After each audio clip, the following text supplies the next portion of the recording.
अब आते हैं इस सवाल पर कि भारत और इंडिया में से क्या सही है। संविधान सभा में इस पर खूब बहस हुई थी। यह हमारे संविधान का अनुच्छेद 1 है और उसमें लिखा हुआ है India that is Bharat shall be A union of states. बड़ी इंटरेस्टिंग बात है कि उस समय डिबेट थी कि भारत का नाम भारत रखें या इंडिया रखें। कुछ लोगों ने आर्यव्रत भी कहा, आर्यव्रत कहा, कुछ ने हिंदुस्तान कहा, सब नाम चले। अंत में सहमति बनी कि नहीं, भारत और इंडिया ही ठीक है। नेहरू जी ने खुल के तो नहीं, पर नेहरू जी के पर्सपेक्टिव से जो बात वहां पर ज्यादा आई वो ये थी कि हमारे संविधान के बनने की प्रक्रिया में जो बहुत सारे एक्ट थे जो अंग्रेजों ने बनाए थे, जैसे इंडिया इंडिपेंडेंस एक्ट 1947 का है, 1935 का एक्ट था, उन सब में इंडिया का इस्तेमाल था। उस समय के भारत की तरफ से जो समझौते अंतर्राष्ट्रीय थे उन सब में इंडिया नाम था। पश्चिम की दुनिया हमें इंडिया के नाम से जानती थी, अमेरिका हो, फ्रांस हो, कोई भी हो, सब इंडिया जानते थे। नेहरू जी का मिजाज जो था वो ये भी था कि हमें ग्लोबल पर्सपेक्टिव में चीजों को देखना है, पूरी दुनिया से संवाद करना है, क्योंकि उनकी रुचि अंतर्राष्ट्रीय मुद्दों में ज्यादा थी, बहुत ज्यादा थी। मेरे ख्याल से इन सब वजहों से तय हुआ कि हम अपना नाम इंडिया रखेंगे, पर इंडिया के बराबर महत्व भारत का भी रहेगा। तो लिखा गया India that is Bharat. India जो कि भारत है, राज्यों का एक संघ होगा। 4 दिन पहले की बात है, मैं हॉलैंड में एक टैक्सी में बैठा हुआ था।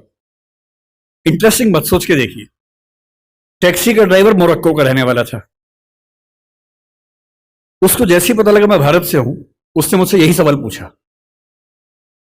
उसने कहा कि यू आर फ्रॉम इंडिया? मैंने कहा यस।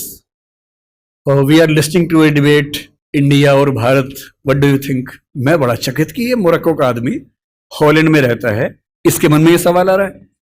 तो मैंने कहा कि ये तो राजनीतिक कारणों से हुआ है, लेकिन बात अपने आप में सही है।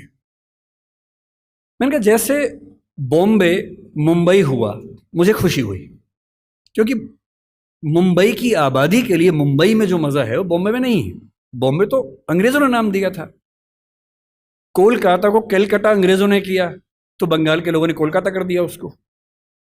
दिल्ली को दिल्ली के लोगों ने दिल्ली कर दिया, दिल्ली ही बना के रखा हुआ है, DILLI, ये होना चाहिए। काहे के दिल्ली भाई, हम क्यों दिल्ली बोलेंगे दिल्ली को?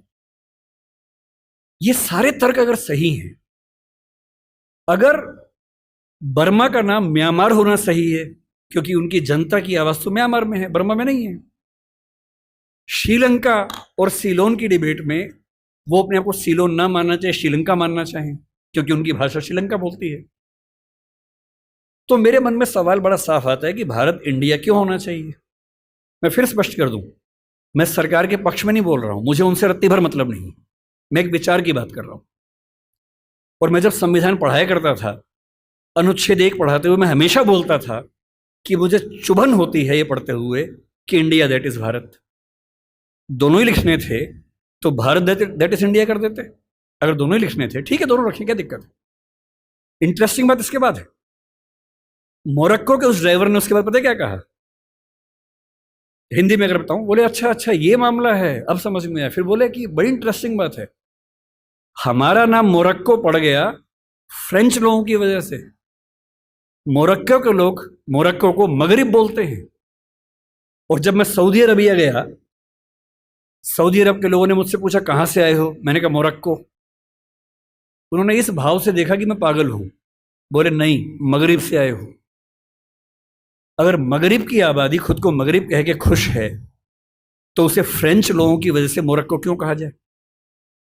इंडिया शब्द वेस्ट ने दिया और बुरे भाव से दिया।